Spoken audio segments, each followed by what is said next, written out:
E para është mos të përdorim parfumin dhe çdo sen që ka aromë duhet t'i largohemi. Nëse bëhet diçka gabim, inshallah prej momenti që shohim se kena gabu, atëherë duhet ta braktisim atë edhe mos ta përsërisim më.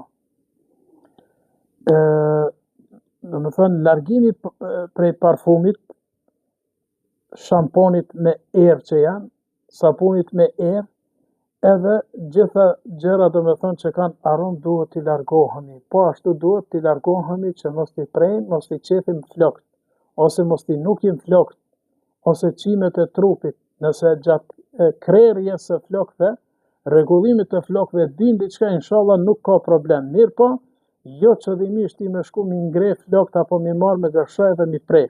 Po ashtu nuk duhet edhe t'i prejmë edhe thaj. Pse se jemi në ihram, nuk lejohet vrasja apo gjuetia e kafshëve, madje edhe insektet e tokës, do me thënë që janë, nuk na lejohet t'i mbysim ato. Pse se jemi në ihram, po ashtu nuk lejohet marrëdhënia intime, edhe pse gruan e ki halal.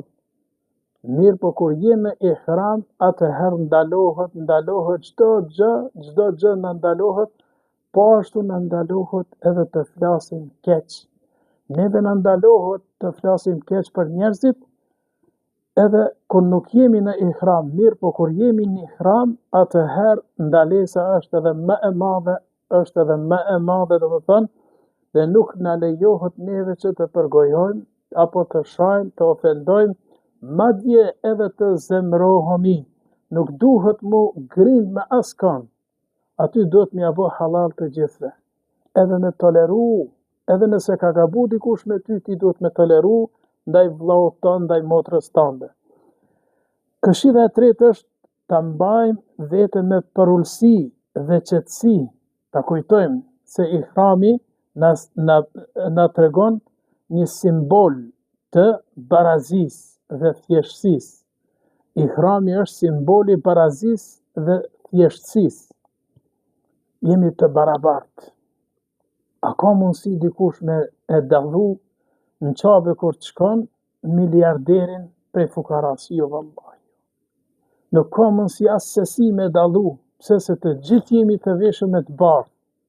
Dhe kjo neve na tregon se të gjithë jemi te Allahu Azza wa Jall barabartë. Mirë po, është diçka që na dallon neve dhe ajo është devotshmëria.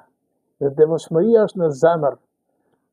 E kështu që veshja e ihramit neve na tregon se jemi të barabartë me të gjithë njerëzit. Edhe dietari, edhe